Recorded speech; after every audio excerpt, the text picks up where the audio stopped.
Our only little bit of news we're going to discuss is PS5. It's getting an update. PS5 Pro is going to be coming out there. Do you know if there's any like logic or science behind why tech companies do that? Like call something Pro or Max or I'm not sure, honestly. My best guess would just be to just make it sound like it's better or iterative in some way. it's I like don't know exactly where that naming scheme comes from, though. so. There's going to be a new PS5 console that's going to be coming out called the PS5 Pro. It's going to be coming in November, and it's going to be $700. The upgraded consoles, and this is a story about a person who actually played the upgraded console there himself. Now, the version of the PS5 that I have is the version because when the console first came out, it was two options. You either could get a digital version of the console; it's only digital games you can get. You can get a physical version where you can do discs of the game. And so I ended up getting the version of the console. You can do the actual get the physical disc and put it in there because that was the cheaper option of the two when it came out. And you reminded me, so the PS5 now has been out for 4 years. The Yeah. PS5 has been out now. And there's a bunch of kind of upgrades that they are saying with the PS5 Pro that it does better ray tracing with it as well. That it's gonna do a lot of that, and I'm gonna kind of get into some of the upgrades there. Bigger GPU, 4K, 60 frames per second, and a lot of ray tracing. They kind of have there. It says right here in this article from CNET.com, it says everything the PS5 Pro offers is about the graphics. The CPU is the same as the PS5, and so is the SSD speed. The GPU, meanwhile, has 67% more computing scores, according to Sony, with a 28% faster RAM and 45% faster rendering. There are three big initial upgrades Sony is specifically pushing on the Pro for what that new GPU is doing: more ray tracing, automatic AI assisted game upscaling for 4K, and new Pro mode for games that will combine 60 frames per second and 4K together. An AI assisted upscaling mode called PlayStation Spectral Super Resolution. Wow, that sounds fancy, doesn't it? Um, Works across the whole game library, requires games to update via a patch, adding in details to upscale the 4K. It also worked on PSVR 2 games in the future. What are your thoughts on the PS5 Pro? So, in practice, actual application, the biggest like tangible kind of reality that I'm able to kind of discern from all of this information is that, most of the time you get a game, you boot up your PS5, your regular kind of base PS5, which is I have the same one you have with the disk drive and everything. Pretty much all games, at least AAA stuff, you have a quality mode and a performance mode, right? And you have to pick one. And quality mode will maximize the graphics. It'll maximize the ray tracing. It'll give you the best resolution possible. And then performance mode will sacrifice a little bit of that, but it'll make sure that the frame rate is 60. A lot of games will be 60 frames per second. It'll be much more stable, so you won't see frames drop so much during gameplay. Now, I'm someone that definitely tends to go with the performance mode because I'd rather it run smoother than look better if I have to pick between those two things. And yeah, the biggest kind of tangible thing with this PS5 Pro seems to be, well, you don't have to pick between those two things anymore, right? They just both are on at the same time. And it's not to say that that doesn't sound nice, but I think we've also gotten to a point where video game graphics are so good, and it's not to say that there can't be improvements and that I can't be impressed, but in some of the footage that they've shown here, in like how much of an upgrade this is supposed to be, it really doesn't look that much better. Now, some of that might be because you pull up a YouTube video versus you have the game running plugged into your 4K TV. A And YouTube video is so not going to be able to replicate the quality of the image as well, right? As like actually seeing it first hand for yourself is. Um, that doesn't look that different to me though. Or just right there, like it Yeah. I kind of don't looks know. the same. I mean, I got it on 720. I don't know, maybe up to 180. As far as the resolution Yeah, on the YouTube, I don't know. Maybe it's just me, but so yeah. you have I a think side by side comparison. You got PS5 Pro on the right, PS5 Fidelity on the left here. I don't know. I mean, looks yeah. kind of the same. I don't know. And they're playing. This is The Last of Us 2 that they have here. Which is also hilarious to me that it's like a game that came out on the PS4 is what we're using as well. There's Spider-Man, so there's a PS5 game, but it is just funny to me. It's like, ooh, The Last of Us 2, the 4-year-old PlayStation 4 game that we're gonna use that as our graphics showcase example. And then again, it's not to say that game doesn't look great. It's just you maybe focus more on like PlayStation 5 than So, like through do you PS4 see any stuff. kind of difference a little bit with the Spider-Man gameplay there? Let me see. Let me I refresh mean, my. in and I'll try and pay attention when you play it a second time here more. But again, There you go. I don't feel like it's that different. But Yeah, I don't. I mean, I don't know. Maybe I mean, maybe I just don't I have mean, those graphic eyes. I guess I don't know. yeah. I mean, like I said, I think the charitable olive branch I'm willing to extend to this is that a YouTube video does have compression right into the resolution, and so like if I was able to plug a PS5 Pro into my own TV and actually see it running, that it hasn't been compressed in like a recording, then maybe there would be I'd maybe then I'd be able to spot a little bit more of a difference. Um, 'Cause wasn't that the big thing about when the PS5 Spider-Man game came out? The latest one was that the ray tracing is so really beautiful, and when you go on the buildings and, you get the yeah, reflections on on the mirrors there from the buildings, the windows. That was a big yeah, thing, and no, here's a side absolutely. by side with the this is Spider-Man again. Um, There's maybe a little more in the way of like shadows in the distance like that sunnier, like a maybe little bit slightly more. more realistic. Yeah. Yeah, I mean, that's the big thing with the ray tracing, right? Is it's reflections and lighting. That's kind of the two big key elements of the ray tracing systems.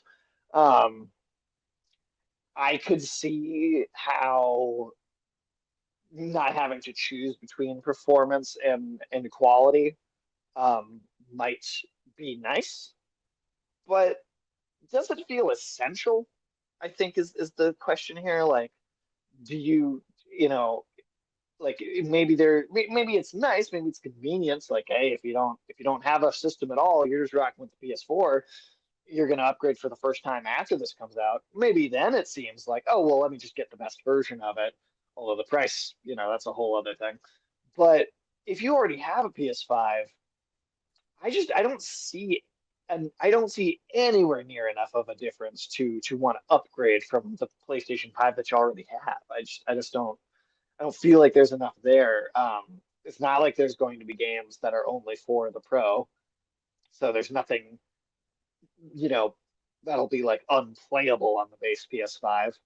Uh, and So like I can pick between quality and performance, and like I that it hasn't been a problem. Like I haven't been like, oh, curse one of these over the other. Like it just doesn't seem like that big a deal.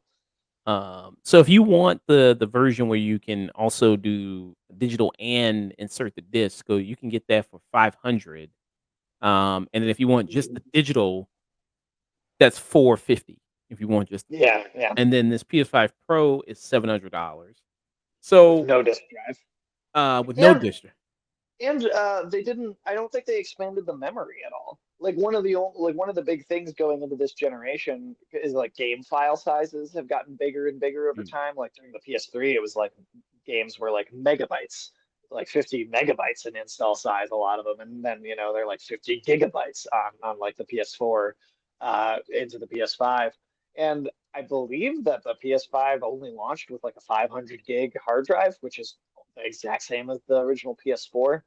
So I would have thought for $700, you better be giving me like a 2 terabyte hard drive or something like that. And I don't think it is. I think it's just 500 again, which to me that feels especially lazy. Like you're going to charge 700 for this. You're not even going to expand the memory of the system, which I feel like is one of the like core complaints about the current gen consoles is that like for all they can handle, they come with these Uh, tiny hard drives. You have to install your own if you want like a big upgraded memory space. So that feels like kind of a weird thing so to not. it says here from slashgear.com here. It says so Sony's existing PS5 console ships with a 1 terabyte SSD, That's while also giving consumers the option to use the onboard expansion slot to increase the storage to 4 terabytes using SSDs, which that is true. I use an external hard drive myself, because yeah, that 1 terabyte, even though it sounds big, that runs out pretty quick when you put a lot of games on there. That runs out Yeah. really quick. The updated PS5 Pro model ships with a 2 terabyte SSD by Oh, so it default. is a little bigger. It is a little bit bigger, which means it gets twice the storage as the standard PS5. Yeah, I so still feel like for $700, it should be. You know what? If four is like the maximum you could do, it should come with four. yeah. If you give me But another $200, it should come with 4 terabytes. it says Sony is yet to confirm the maximum storage capacity supported on the PS5 Pro console. However, given that the console gets 2 terabytes storage by default, you should be able to easily add an additional 4 terabyte SSD to the overall storage capacity to 6 terabytes. Which will cost you like couple hundred bucks to add that on. Yeah. And if you So want the disk drive, that's another $80.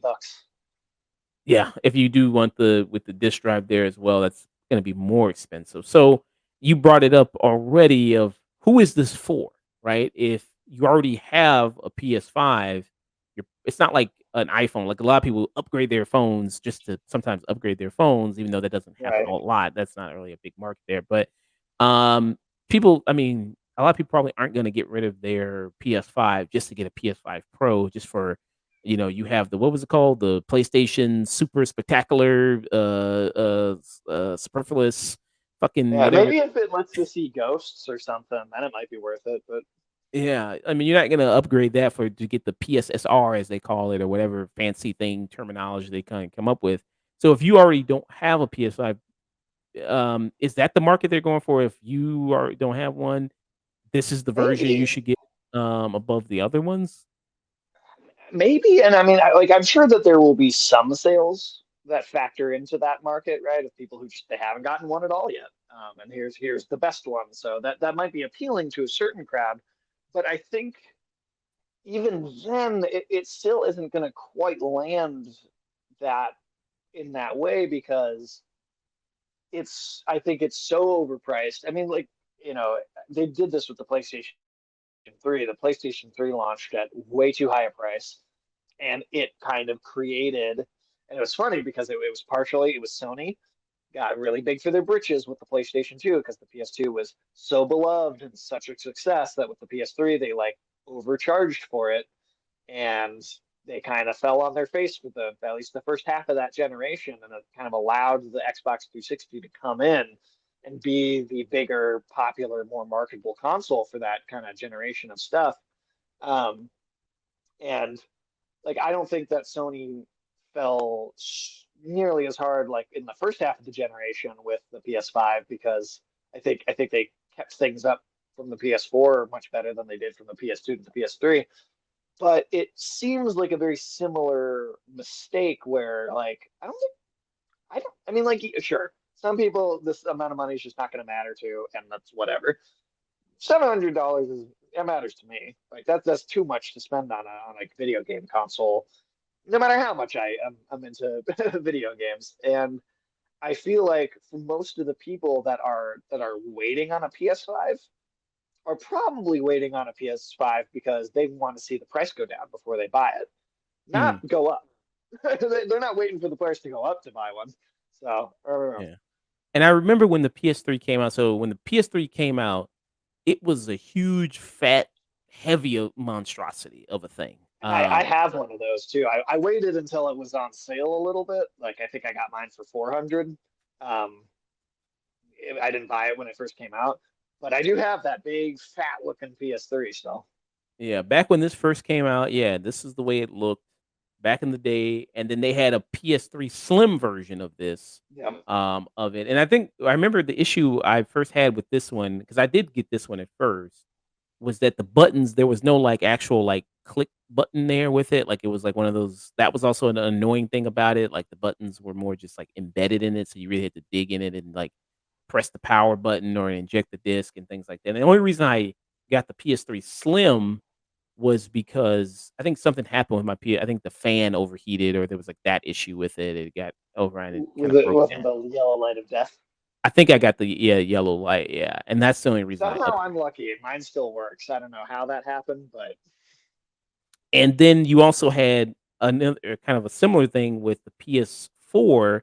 It wasn't as big as like maybe the PS3, I don't think in weight, but you also had like a PS3, a PS4 Pro version as well, and a PS4 Slim version there. And I think yeah. I something happened with my PS4 as well, that kinda broke down as well, and then I think the model of the version I got of that one was the PS4 Pro of that one, which kinda looked like, didn't people say that it kinda looked like a kinda like ice cream or something, like an ice cream sandwich or something? Yeah, it looks like a cookie almost with the weird like layered ridges on the side of the system.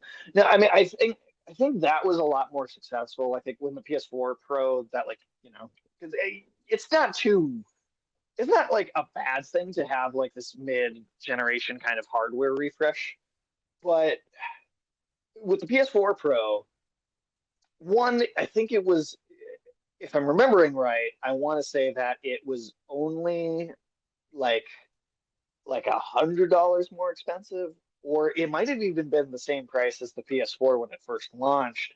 And when this came out, they dropped the price of the base PS4 down 100. And so it was still just the price that the Mm. regular PS4 cost before. So one, it was a lot more affordable. And two, with the PS4 Pro, and I think the Xbox One X was the Xbox equivalent of that mid hardware refresh thing. Um, it also was 4K. So there was this like kind of tangible upgrade in graphical capacity that you could point to and go like, hey, regular PS4, best it can do is 1080p. PS4 Pro, 4K. Like you can tell someone that difference, and maybe you can't maybe not everybody's going to know exactly what that means, but you can at least go like, oh yeah, no, I know 4K is like a leap forward from 1080p imagery. Um, the PS5 Pro here is not like it's still just 4K. Like Mm. it's not like there's some significant leap you can point to. I mean, again, I think the biggest leap you can point to is, oh, you don't if you have the PS5 Pro, you don't have to choose between quality and performance mode anymore. And if you're a casual gamer, I don't know how much you're paying attention to the difference between quality and performance mode in the first place in the options menu, right? Like that might not even be really, you might just put the disc in and play the game. You might not really look at that stuff to begin with. So I just like, again, I think the big thing is like, I just don't feel like there's some really significant upgrade being sold here with this. Like I think it feels like it's only a slight improvement. Like I won't say there's no improvement there, but it feels minor. And I don't know, I mean, it could also be the fact that, I mean, there really isn't a lot in the market right now when it comes to consoles.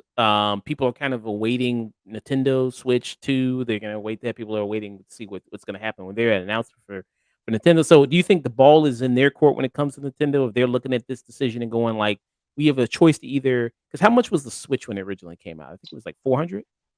I think 400, I want to say. Yeah. 400. So the Switch 2. So if they come out with that and then offers a lot of more improvements and people can maybe upgrade from that, do you think, and it's a lower price than the PS5 Pro, which probably it will be, that will take away a lot of the thunder and people going to the PS5 Pro if they announce a Switch 2? Uh, yes, but the only caveat that I'd make with saying yes to that is that I think this PS5 Pro is so underwhelming on its own that they already kind of stole their own thunder or gave it away. Like from what I've seen, the reaction online has generally just been like, "Yeah, I don't need that." Like everybody's saying, like, "Yeah, I don't need this. I don't know. Like, there's no reason to get this." So like I mean I think that but then I think when they do show it off the Switch 2, yeah, I think that's going to be a much bigger deal. I think it'll one it I think there'll actually be like it's not going to be a mid-generation refresh. It'll be a Switch 2, or maybe it'll have a different name, but it'll actually be the next gen Nintendo console. So it won't be like a half step or a quarter step or whatever you want to call this thing PlayStation's doing. But it'll be like a real like substantial next gen leap. And I can't imagine Nintendo charging more than 400. Um, I would be, and maybe they will, but I would be surprised if it's more than that. Um, and I almost feel like I can guarantee that whatever, whether it's the Switch 2 or it's got some other name, that is going, you're going to be able to put all your Switch cartridges, all your physical cartridges into that system. I feel like I am 99.9% positive that you will be able to just knock all your physically owned games into the next console and probably get like a little, I mean, just like the PS4 to the PS5, if you got the disc version, you could just stick your disc right into the system and it will even give you a little bit of like an upgrade on an older PS4 game. I think that'll probably happen with the Nintendo system as well. So games like Bayonetta 3 that are Switch exclusive that but have kind of some poor like frame rate issues will get like a huge benefit from being on the next gen technology. Um, yeah, I mean, I think there will be way more interest and hype generated by that, Hmm. vastly more, honestly.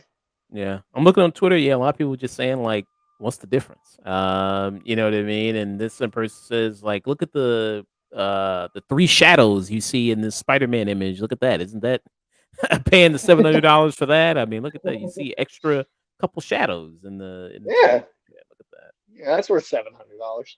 I mean, I think it's an element of some of it's an element of graphics have gotten so good, like the default that you expect from graphics now is so high that it's a bit of a diminishing return to the point where like you can only make them so much better.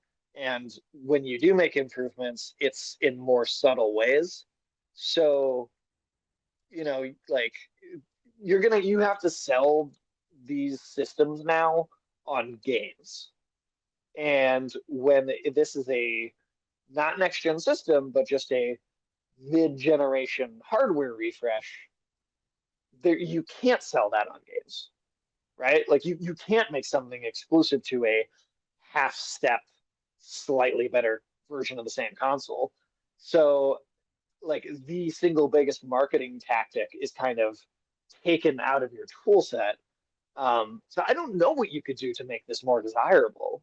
Even if it was a little cheaper, even if it was like 500 and it was more affordable, I still just don't know if it would be that appealing to people. Mm. I don't know, maybe when it hits the market, maybe it'll kind of fail. Um, and then maybe I don't know, they'll decide to maybe reduce the price, maybe. So if you don't have one, and then plus if you're a PC owner, what about people? It's like it's not really maybe offering much for you there as far as terms of PC if you're a PC owner there. Well, And the release date on the PS5 Pro, let me see here when the release date on this is. Uh so it says on October 10th, pre-orders will be available there, but when's the actual release date on this thing? Um, November 7th. So November 7th is when it's going to be coming out. Okay, close to kind of holiday season. and I'm sure there will be some sales, like again, probably, if 200, if the difference of $200 is just not that meaningful to your wallet and you don't have a system, I'm sure there will be people that buy this, but I just don't think it's like when the PS5 came out, even being hard to find, it still was like outpacing the PlayStation 4's sales from 2013 from the same intervals of time. Like the PS5 was selling more units faster than when the PS4 originally launched. So what'll be interesting to compare will be how much did the PS4 Pro sell in like 2016 or so. I think that's when 2016, 2017, when the PS4 Pro launched. Like, what were the sales rates? How many units were moved across that like first year? That's what I'm going to be interested in comparing to the PS5 Pro sales. It says right here, analysts expects PS5 Pro to sell at PS4 Pro levels despite relatively high price. So that's what I some don't analysts. know. I don't Uh, know. It's possible. But I mean, you know, the individual video games are, more expensive than they used to be. Um, so, it's a luxury hobby to have. uh, It's a high end luxury hobby, and I think sometimes these companies overestimate just how much money people are willing to put, or not even willing to put in, how much money people have available to put into stuff like this. hmm, I'm trying to look to see what were the sales of the PS4. Uh, it says here in its first sales announcement of 2015, Sony confirmed on January 4th that it had sold through 18.5 million PlayStation 4 units. Sony updated the sell through figures for the system throughout 2015. Over 20 million consoles as of March 3rd, 2015. Over 30 million as of November 2022, 2015. That's Um, roughly a quarter of the PlayStation 4 sales were the Pro version that yeah. year. And then it says here by October 2019, the PS4 had sold over 102.8 million times, making it the second biggest home video game console of all time behind the PlayStation 2. Um, I It's mean, kind of funny that PS2 is still beating. All, gaming is like a much bigger hobby that way more people are into today, and yet nothing can quite seem to top the sales of the PlayStation 2. yeah, man, people love that too, man. I mean, hey, all those classic games, man, came on the two, yeah. And the two is still the highest selling game console of all time. Do you want to guess what's behind it at number two? I would think the Wii. No, the Wii is let's see, one, two, three, Interesting. 4, 5, 6. It's in seventh place. Really? Oh well, I guess maybe it's just number one with senior citizens. That might have been what it was. Yeah. Uh, yeah. Let's see. Let me make sure this is confirmed. Yeah, best selling consoles of all time. Just want to make sure that this is the right thing here. Yeah. So, want to take another stab at it? Uh, hmm. It's a Super. handheld. Oh, a handheld. Okay. Uh, I would think. I would think the DS then. Yep. The Nintendo Okay. DS is the second biggest one, 154.02 million, and right Damn. behind it is the Switch at Wow. 143.42. Then Switch is Game Boy popular. Color, yeah, and PlayStation 4. Yeah, well, yeah, there we All go. right. Well, all right. There you go. Yeah. Um, I guess if you cut out the handhelds, then the Wii would be in like what the top four. No, PlayStation, the first PlayStation and PlayStation 4 are still above the Wii. Okay. Yeah. Okay. So you still have that. I'm surprised the Xbox 360 isn't higher. Xbox 360 had a lot of good ones on there. I'm surprised that's not much The higher. Xbox 360, it's interesting because the Xbox 360 kind of dominated that generation. At least the first half, it really dominated. I feel like for the most part. But and I think this has always been Xbox's problem, and I think it's caught up to Xbox a lot currently in the last generation and this generation. Um, but the Xbox 360, I think as a piece of hardware, really, really good, really well designed. It would a lot of the like multi-platform games that were on the PlayStation 3 and the 360 at the same time would run better and have better performance on the 360. Um, but even then, the 360 had very few exclusives when compared to the PlayStation. Like it had some. It wasn't completely empty of exclusive titles, but the Xbox really made its bread and butter on here's the best way to play the multi-platform games that they're on both systems, but they're gonna work better over here. Um, and there's like a few exclusives I can think of, but I just don't think it's ever had Xbox has never had the catalog of exclusive titles to compete with either of the other two. Yeah, because I remember when Xbox 360, the hot stuff at the time, because Xbox 360 came out in '05, so a lot of Mm, people wanted to play Halo. Gears of War yep. was big. What was Fable another? was a big one too. Fable was a big Um, one. Forza Motorsport. Right. Alan Wake was an Xbox exclusive back then. It went multi-platform later, but um, yeah, and it's got those couple of titles. But I think I don't know. I just you look at the PlayStation catalog of the God of War stuff coming out on the PS3 to the infamous games, three Uncharted games in a single generation, plus The Last of Us.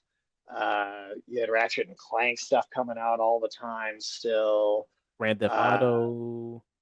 and then that's another multi-platform one where like it probably ran a little better on the 360, even though it was on both systems. But it's the funny thing is almost every time I see somebody list like the greatest Xbox games, half of the stuff on the list is stuff that's on the PlayStation 2. That's Like it's like, like it's like Assassin's Creed Black Flag will make like the best list of best Xbox games. I'm like, I mean, like it's on the Xbox, and it's fair to say that maybe it ran better on of the two versions, but it's not. Like it's just like I would. I have never seen a list of like the best Xbox games that only had Xbox exclusives on the list. Like not one time. mm, mm. Well, PS4, PS5 Pro. Will you be getting it? Will you be checking it out? Let's know in the comments Hell below. no. Hell no. I like not unless they wanted to. I mean, if you Sony, if you want to send me one in a gift basket, I'll Yeah. take it. But Well, maybe, hey, maybe they'll yeah, let you try it out. Maybe you can go to an event, go to a Sony event, you get a press hey, pass. I'd be willing to check it out for sure. And again, you know what? I'm willing to give a little charity and say maybe it's different seeing it in person because there is compression, right, in like YouTube videos and stuff, and maybe I would be able to see a visible difference if I was actually like, you know, kind of looking right at the technology running in front of me. Um, but unless I can make that comparison for myself, I really see no benefit. Well, that was PS5 Pro discussing that. Thank you.